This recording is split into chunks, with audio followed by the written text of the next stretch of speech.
मन जाहि राज उमिलहु सोबर सहज सुंदर सांवरो।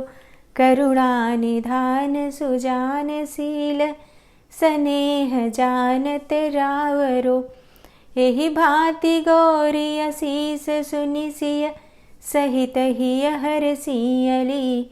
तुलसी भवानी ही पूजी पुनि पुनि मुदित मन मंदिर चली। जय माता रानी दोस्तों, आपके अपने चैनल धर्म साधना में आपका बहुत बहुत स्वागत है। माँ भगवती दुर्गा की कृपा आप और आपके पूरे परिवार पर सदा सर्वदा बनी रहे। दोस्तों, महाशिवरात्रि का पर्व हम सभी जानते हैं मन की समस्त कामनाओं को पूर्ण करने वाला बहुत ही सिद्ध दिन होता है। आज के दिन जिस भी कामना से भक्त भगवान की आराधना करते हैं, भोलेनाथ की पूजा करते हैं, जलाभिषेक करते हैं, निश्चित ही उनके मन की कामना भगवान भोलेनाथ पूर्ण करते हैं। दोस्तों, महाशिवरात्रि पर भगवान भोलेनाथ के साथ ही अगर हम माता पार्वती की भी विधि विधान से पूजा आराधना करते हैं तो हमारे जीवन में आने वाली समस्त बाधाएं दूर होती हैं। और वीडियो की शुरुआत में जो मैंने आपको चौपाई सुनाया, ये रामचरितमानस का है, जिसमें माता पार्वती माता सीता की पूजा से प्रसन्न होकर उन्हें आशीर्वाद दे रही हैं मन चाहे वर के लिए। तो माता पार्वती की पूजा करने से मन चाहे वर की कामना पूर्ण होती है, विवाह में आ रही बाधाएं दूर होती हैं और अखंड सौभाग्य की प्राप्ति होती है, दाम्पत्य जीवन सुखमय होता है।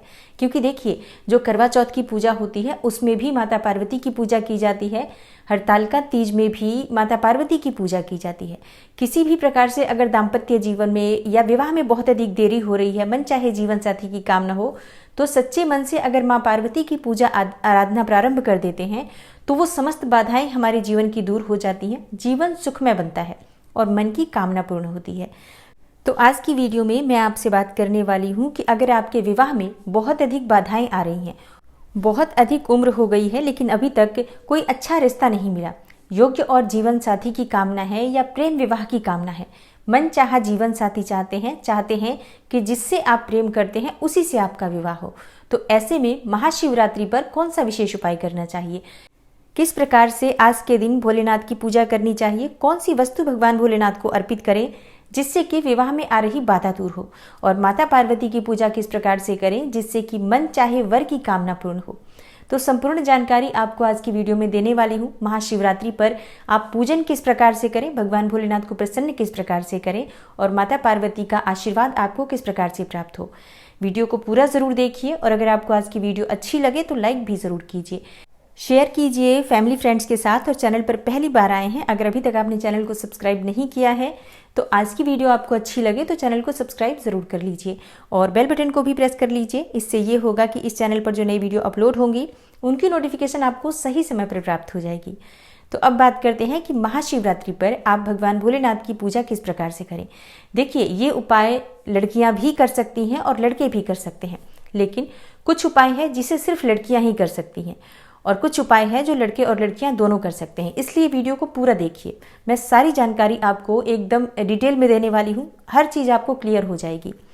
तो क्या करना है आपको, देखिए, अगर आप महाशिवरात्रि का व्रत धारण करते हैं तब तो अत्यंत ही श्रेष्ठ है, लेकिन अगर किसी भी वजह से आप व्रत धारण नहीं कर पाते हैं, नहीं करना चाहते हैं व्रत, स्वास्थ्य की समस्या है या फिर वैसे भी नहीं व्रत कर पाते हैं किसी भी कारणवश, तो बिना व्रत किए भी आप इस उपाय को कर सकते हैं।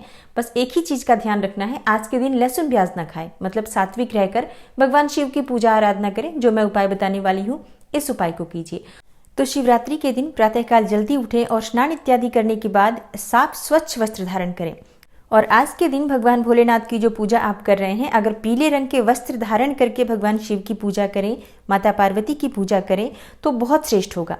पीले रंग के पूरे वस्त्र धारण नहीं कर पाते हैं तो कोई भी एक चीज पीले रंग की अवश्य धारण करें। जैसे कि आप चुन्नी ले सकते हैं पीले रंग की, अगर पूरा पीला सूट नहीं पहनते हैं तो, और या फिर अगर पुरुष हैं आप तो पीले रंग का पटका ले सकते हैं। जैसे कि भगवान शिव का जो प्रिय रंग होता है गेरुआ, आप उस रंग का प्रयोग भी कर सकते हैं वस्त्रों में। किसी भी प्रकार से एक वस्त्र हमारे पास पीले रंग का होना चाहिए, ये शुभता के लिए बहुत आवश्यक होता है और विवाह में आ रही बाधाओं को दूर करने के लिए पीले रंग का प्रयोग बहुत आवश्यक है। तो आज आपको पीले रंग के वस्त्र धारण करके भगवान शिव की पूजा करनी चाहिए अगर संभव हो तो। अब बात कर लेते हैं कि भगवान शिव को कौन सी वस्तु अर्पित करें। देखिए, एक तो भगवान शिव का अभिषेक आपको करना है, जो मैं हर बार आपको बताती हूँ। तो ये शिव पुराण में ही वर्णित है कि अगर आप केसर मिश्रित दूध भगवान शिव को अर्पित करते हैं तो इससे विवाह में आ रही बाधाएं दूर होती हैं। मतलब किसी भी प्रकार की बाधा आपके विवाह में हो, अगर आप दूध में थोड़ा सा केसर डालकर और भगवान शिव को अर्पित करते हैं, उनसे शीघ्र विवाह की कामना करते हैं, मनचाहे जीवन साथी की कामना करते हैं, तो निश्चित ही आपकी कामना पूर्ण होती है।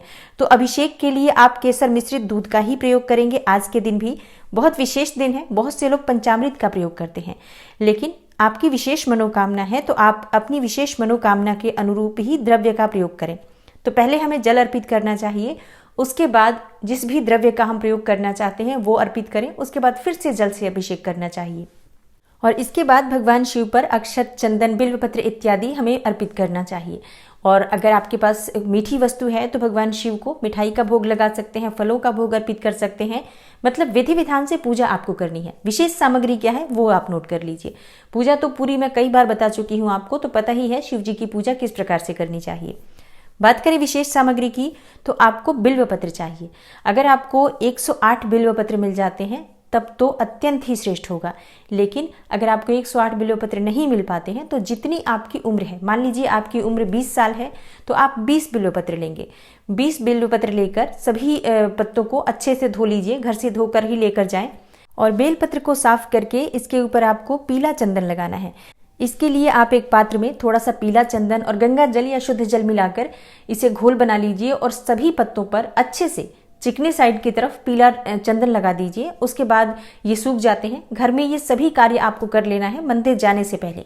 और हाँ, अगर आप मंदिर नहीं जा पाते हैं, आपके घर में शिवलिंग है, तो ये प्रयोग आप अपने घर पे भी कर सकते हैं, लेकिन मंदिर जा सकते हैं, घर के आसपास कोई मंदिर है और आप विधिवत पूजा कर सकते हैं तो ज़रूर जाकर ये कर लीजिए।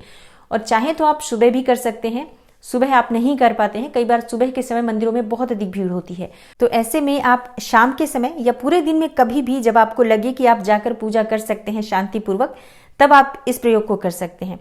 अब क्या करना है, ये सभी बिल्वपत्र आपको एक एक करके भगवान शिव पर अर्पित करना है। जब आपकी पूजा पूरी हो जाती है, मतलब आप अभिषेक वगैरह कर लीजिए, उसके बाद एक एक करके सभी बिल्वपत्र भगवान भोलेनाथ पर अर्पित कीजिए। एक चीज का ध्यान रखें, जब आप बेलपत्र पर चंदन लगा रहे हो तो जो हिस्सा चिकना होता है उसी तरफ आपको पीला चंदन लगाना है। और जब आप भगवान शिव को ये बेलपत्र अर्पित करेंगे तब भी जिस तरफ आपने चंदन लगाया है वो हिस्सा भगवान शिव की तरफ होना चाहिए, मतलब शिवलिंग पर होना चाहिए। एक एक बिल्वपत्र आप अर्पित करते रहें, ओम नमः शिवाय का जप करते रहें। जब आपकी पूजा पूर्ण हो जाती है, मतलब सभी बिल्वपत्र अर्पित कर देते हैं, एक बिल्वपत्र आपके पास बच जाता है, उस पर आपको 1 रुपए का सिक्का रखना है, थोड़े से अक्षत रखने हैं, सफेद पुष्प यानी आंकड़े का पुष्प हो या कोई सा भी सफेद पुष्प हो, आप उस बिल्वपत्र पर रखें और अपने मन की कामना भगवान भोलेनाथ से पूर्ण करने के लिए प्रार्थना करें। मन ही मन भगवान शिव से प्रार्थना करते हुए वो अंतिम बिल्वपत्र भगवान भोलेनाथ पर अर्पित करें और इसके बाद भगवान भोलेनाथ की कपूर से आरती कीजिए और शुद्ध घी या तिल तेल का दीपक प्रज्वलित कीजिए। इस उपाय को करने से निश्चित ही विवाह में जो भी बाधा आ रही हो वो दूर होती है। मन चाहे जीवन साथी की कामना हो या फिर उम्र अधिक हो रही हो, योग्य रिश्ता नहीं मिल पा रहा हो, इस उपाय को करने से समस्त प्रकार की समस्याओं से मुक्ति मिलती है और शीघ्र ही योग्य जीवन साथी की भी प्राप्ति होती है। और अगर मन चाहा जीवन साथी चाहते हैं तो मन चाहे जीवन साथी की भी कामना पूर्ण होती है। तो ये उपाय लड़के और लड़कियां दोनों कर सकते हैं, कोई समस्या नहीं है। लेकिन अगला उपाय जो मैं आपको बताने वाली हूँ ये सिर्फ लड़कियों के लिए है। मन चाहे वर की कामना के लिए आपको माँ पार्वती की पूजा करनी चाहिए और ज़रूर करनी चाहिए लड़कियों को, विशेषकर अच्छे जीवन साथी के लिए और आगे चलकर वैवाहिक जीवन सुखमय हो, मतलब जीवन में पति पत्नी दोनों हमेशा खुश रहें, दाम्पत्य जीवन सुखी हो, इसके लिए माता पार्वती की पूजा हमें ज़रूर करनी चाहिए। भगवान भोलेनाथ की पूजा के साथ ही माता पार्वती की पूजा बहुत आवश्यक है। तो किस प्रकार से आज आपको माता पार्वती की पूजा करनी है? देखिए, जब आप माँ पार्वती की पूजा करते हैं तो बहुत ज़रूरी होती है उनको सुहाग की सामग्री अर्पित करना। तो सुहाग की सामग्री में ज़रूरी नहीं है आप बहुत सारी चीज़ें अर्पित करें, आप सिर्फ थोड़ी सी चूड़ियाँ अर्पित कर सकते हैं और मेहंदी ज़रूर होनी चाहिए जो आप माता पार्वती को अर्पित करें। पूजा के बाद ये जो मेहंदी और चूड़ियाँ हैं प्रसाद स्वरूप, आशीर्वाद स्वरूप अपने पास आप रखें, आप इनका प्रयोग कर सकते हैं। इसके अलावा माता पार्वती को आप लाल चुन्नी अवश्य अर्पित करें और लाल पुष्प माँ को जरूर अर्पित करना चाहिए। जब भी हम देवी की पूजा करते हैं तो लाल पुष्प अत्यंत आवश्यक होता है, क्योंकि ये हमारे सुख समृद्धि की सूचना होता है। आगे चलकर हमारा जीवन सुखमय होगा, ऐसा आशीर्वाद हम माता पार्वती से मांगते हैं। तो आज के दिन माता को लाल वस्तुएं अर्पित करें, मतलब लाल चुन्नी, लाल चूड़ियाँ और इसके साथ ही लाल पुष्प अर्पित करें। दोस्तों, आज के दिन माता पार्वती और शिव का गठबंधन करने से विवाह में आ रही बाधाएं दूर होती हैं, मन चाहे जीवन साथी की कामना पूर्ण होती है। और अगर वैवाहिक जीवन में भी मतलब दाम्पत्य जीवन में भी बहुत अधिक परेशानियां हैं तो माता पार्वती का गठबंधन अवश्य करना चाहिए। तो इसके लिए आप घर से थोड़ी सी मौली यानी कि कलावा लेकर जाएं और इस धागे से माता पार्वती का और शिव का गठबंधन करें। अब आप में से कई लोगों के प्रश्न होते हैं कि गठबंधन कैसे करना चाहिए, कितनी बार धागा लपेटना चाहिए, गांठ बांधें या ना बांधें। देखिए, माता पार्वती और शिव की मूर्ति के चारों तरफ हम कलावे से गठबंधन करते हैं। तो गठबंधन में जो कलावा होता है उसको 5 बार या 7 बार घुमाना होता है, उसके बाद गांठ लगा देना होता है। अब कई भक्त कहते हैं कि गांठ नहीं लगाना चाहिए। देखिए, बिना गांठ लगाए गठबंधन कैसे होगा, क्योंकि गठबंधन का मतलब ही होता है गांठ बांधना। तो माता पार्वती और शिव का गठबंधन करें और सच्चे मन से उनसे प्रार्थना करें कि हे माँ पार्वती, जिस प्रकार से मैं आपका गठबंधन कर रही हूँ उसी प्रकार से मेरे भी विवाह में जो बाधा आ रही है वो दूर करें। शीघ्र ही मेरी शादी हो, मन चाहे जीवन साथी की प्राप्ति हो या फिर योग्य जीवन साथी की प्राप्ति हो, और आगे चलकर पति पत्नी के बीच में रिश्ते मधुर हो, हमारा दाम्पत्य जीवन हमेशा सुखमय रहे। इस प्रकार से मन में कामना करते हुए माता पार्वती की प्रार्थना कीजिए। इसके बाद माता पार्वती के सामने शुद्ध घी का दीपक प्रज्वलित करें, आरती करें और मन ही मन ये कल्पना करें कि माता पार्वती आपको आशीर्वाद दे रही हैं, आपकी कामना पूर्ण होने वाली है।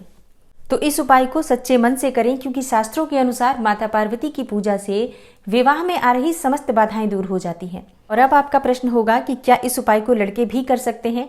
तो देखिए, शिव पार्वती की पूजा तो पुरुष हो या स्त्री हो सभी कर सकते हैं, लेकिन कुछ चीजें होती हैं जो सिर्फ लड़कियां ही कर सकती हैं, स्त्रियां ही कर सकती हैं। जैसे सुहाग की सामग्री अर्पित करना हो या गठबंधन करना हो, सिंदूर लगाना हो माता पार्वती को, रोली लगाना हो, ये जो कार्य होते हैं वो स्त्रियां ही करती हैं, लड़कियां ही कर सकती हैं। तो आपको क्या करना है, मतलब लड़के भी आज के दिन माता पार्वती की विशेष रूप से पूजा जरूर करें। जैसे कि लाल पुष्प अर्पित कर सकते हैं, दीप प्रज्वलित कर सकते हैं, माँ पार्वती से अपने मन की कामना को पूर्ण करने के लिए प्रार्थना कर सकते हैं। लेकिन बाकी की जो चीजें हैं वो सिर्फ लड़कियां ही करेंगी। और हाँ, पीरियड्स में ये उपाय नहीं करना है, इस बात का ध्यान रखना है। और ये उपाय आप किसी और से नहीं करवा सकते हैं, स्वयं ही इस उपाय को करना है। क्योंकि जब हम किसी और से ये उपाय करवाते हैं तो वो भाव नहीं उत्पन्न होते हैं जो कि आप स्वयं से करते हैं तो आते हैं। दूसरा व्यक्ति आपकी सामग्री दी हुई जो है उसे चढ़ा सकता है। और भगवान की पूजा में सामग्री से ज्यादा महत्व हमारे भावनाओं का होता है। हाँ, अगर आप पीरियड्स में हैं और चाहते हैं कि आज के दिन को माता पार्वती की पूजा में या शिव की पूजा में व्यतीत करें, तो मानसिक रूप से माता पार्वती के मंत्रों का जप कर सकते हैं, उनसे प्रार्थना कर सकते हैं, मन ही मन अपने मन की कामना कर सकते हैं और उनसे पूर्ण करने के लिए प्रार्थना भी कर सकते हैं। मतलब मानसिक पूजा आप ज्यादा से ज्यादा कीजिए, मंत्रों का जप कीजिए, तो इससे भी आपके मन की कामना पूर्ण हो जाती है। माता पार्वती और भोलेनाथ का आशीर्वाद आपको प्राप्त हो जाता है। तो आशा करती हूँ आज की वीडियो आपके लिए अवश्य उपयोगी होगी। वीडियो अगर अच्छी लगी हो, आपको थोड़ी सी भी आपके लिए हेल्पफुल हो, तो वीडियो को लाइक जरूर करें, शेयर करें फैमिली फ्रेंड्स के साथ। और चैनल पर पहली बार आए हैं, अगर अभी तक आपने चैनल को सब्सक्राइब नहीं किया है तो आज की वीडियो अगर आपको अच्छी लगे तो चैनल को सब्सक्राइब जरूर कर लीजिए और बेल बटन को भी प्रेस कर लीजिए। इससे ये होगा कि इस चैनल पर जो नई वीडियो अपलोड होंगी उनकी नोटिफिकेशन आपको सही समय पर प्राप्त हो जाएगी। मैं मिलती हूँ आपसे अगली वीडियो में, तब तक के लिए नमस्कार।